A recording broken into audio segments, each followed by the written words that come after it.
কর্মব্যস্ত জীবন থেকে একটু অন্যরকম দিন কাটাতে বেরিয়ে পড়লাম। রাস্তায় দাঁড়িয়ে খেয়ে নিলাম একটু চা আর ঘুগনি মুড়ি। আজকের গন্তব্য তারকেশ্বর মন্দির থেকে আরও 15 কিলোমিটার দূরে একটি ছোট্ট গ্রামে। এই যে মন্দিরটা দেখছো, এই মন্দিরেই বাবা তারকেশ্বরের প্রধান মন্দির। উনি আগে এখানেই পূজিত হতেন। আমরা আজ এসেছি স্বেচ্ছাসেবক হিসেবে গ্রামে ভান্ডারা দিতে। মহাদেবের নামে তিলক পরে রেডি হয়ে নিলাম স্বেচ্ছায় সেবা করার জন্য। জায়গাটা ভালো করে আগে সাজিয়ে নিলাম।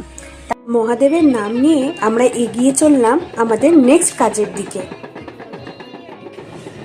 অন্যদিকে আমাদের শুরু হয়ে গেছে তোড়জোড়। একদিকে রান্না হচ্ছে আলুর দম আর অন্যদিকে রান্না হচ্ছে খিচুড়ি। তারপর যার আহ্বানে আমাদের এখানে আসা এই কাকু, উনি চান করে পৌঁছে গেলেন মহাদেবের মন্দিরে। সেখানে মন ভরে আরাধনা করলেন সকল গ্রামবাসীর জন্য। উনি 18 বছর ধরে এই গ্রামে এইভাবেই জনসেবা করে আসছেন। তারপর আমরা একে একে পুজো দিয়ে নিলাম। বাইরে 37 ডিগ্রি টেম্পারেচার, আর তার মধ্যে খিচুড়ি আলুর দম পরিবেশন করা যে কী ঝক্কির ব্যাপার, সেই জায়গায় না আসলে জানতাম না।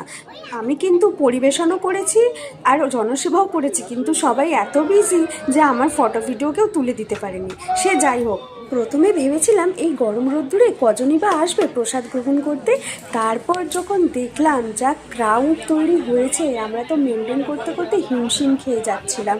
চলে গেলাম একটু কোল্ড ড্রিঙ্কস খেতে, না হলে আর পেরে উঠছিলাম না এই গরম রোদ্দুরে কাজ করতে। প্রথমের দিকে সব কিছু ঠিকঠাকই চলছিল, কিন্তু যখন বেলা গড়াতে শুরু করলো, গ্রামের মানুষদের ধৈর্যের বাঁধ ভেঙে গেল।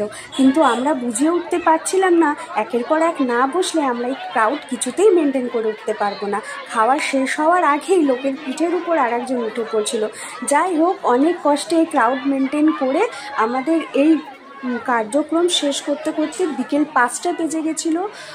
দুপুর 1টা থেকে বিকেল 5টার মধ্যে পুরো কাজ সম্পূর্ণ করে আমাদের এই যাত্রা শেষ করলাম। হর হর মহাদেব।